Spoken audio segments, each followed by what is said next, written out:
Yes, guys, welcome back to the channel. Welcome back to another review. Chelsea 1, Leicester City 0. I think that's our 4th win in a row, and it does have Chelsea back into the top 4.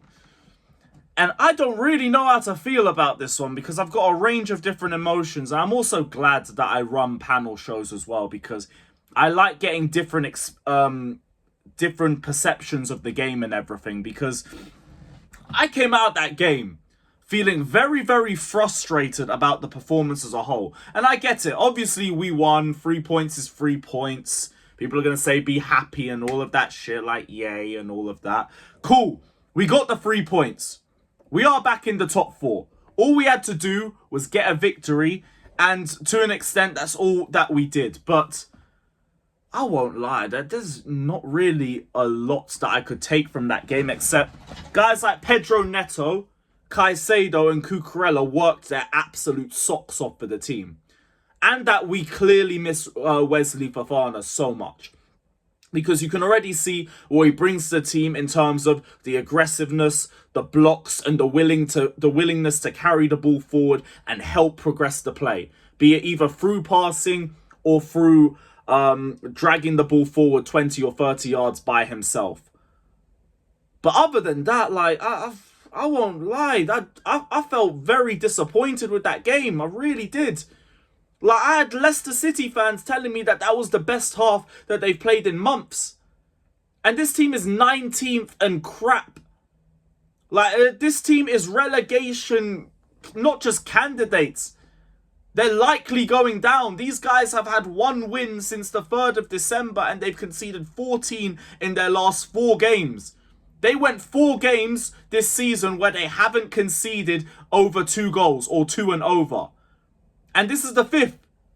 Because in the final third, we were pathetic. We were so pathetic. Sancho had a nice little 20 minutes and then fell off a cliff. Cole Palmer was poor again, and now he's missed his first penalty in professional football.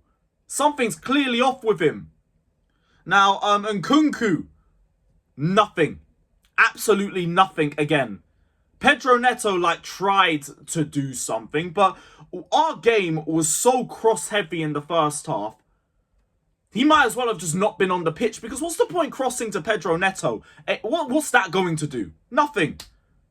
And the best thing he could do was a cut back to Nkunku that he slammed over the bar.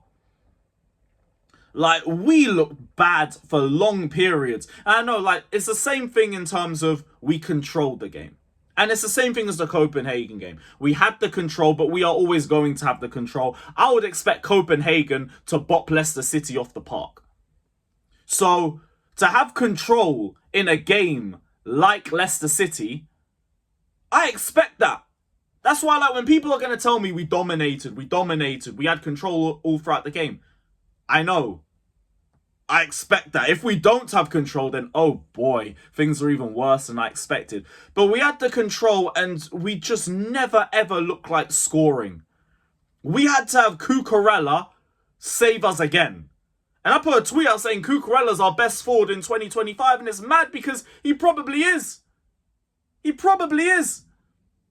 Now, I would say I'm concerned with games coming up. It's probably just the Arsenal game, if anything, because shout out Joey, he made a very good point. We're going to have the likes of Lavia, Fofana, and Nicholas Jackson coming back by the time we get to April. And as long as we can keep them fit, that is all of our aggression, that is all of our pressing, that's all of our strength back into the squad. And when we were playing our best football, all 3 of them were first team starters in the team. So I'm not going to act like this is a bad sign for the entire season as a whole. But for this game, that was a bad showing.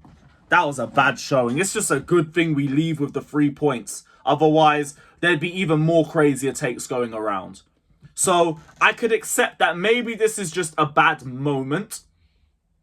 But it's still not a great game.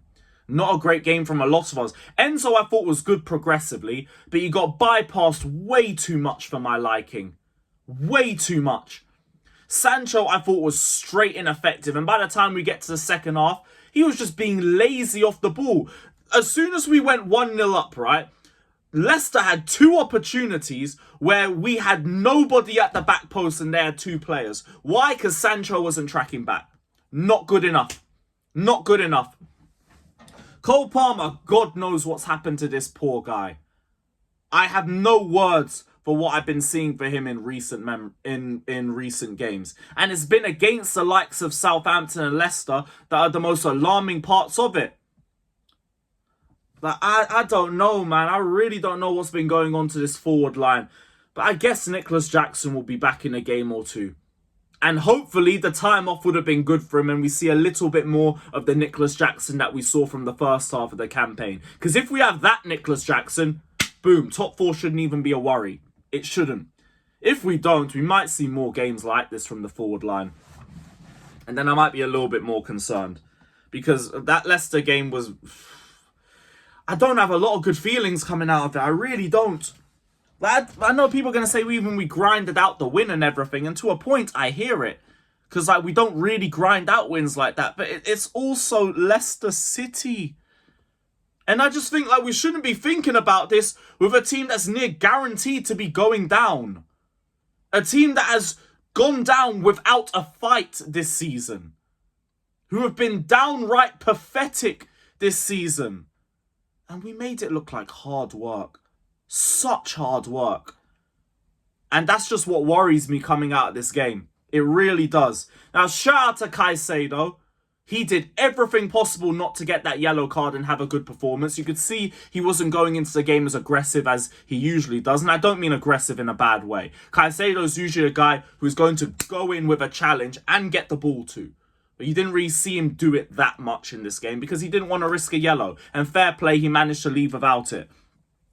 Pedro Neto, fair play, you literally bled for this football club. Cucurella, you're just standard. Just standard at this point. But yeah, and other than that, that was just it for the game. Like, I'm going to go out, I'm going to go drinking, and I'm going to forget this game ever happened. Because the more I think about it, the more just disappointed I am. Because like that first half was literally just cross. But I guess it's also another indictment of how bad recruitment's been. Because this game wouldn't even be a problem with some box presence. You have an Omarodion or a Duran in there, we're probably getting 1 header in.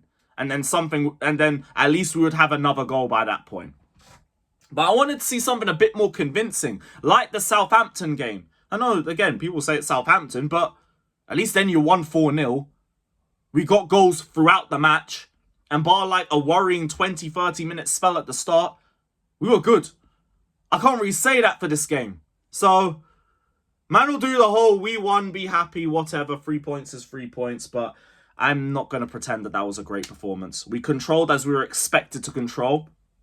And in the final third, we got saved by Cucurella. That's literally the story of this game. Let me know your thoughts down in the comment section below. Don't forget to like, subscribe. We'll see you soon. Up the Chelsea.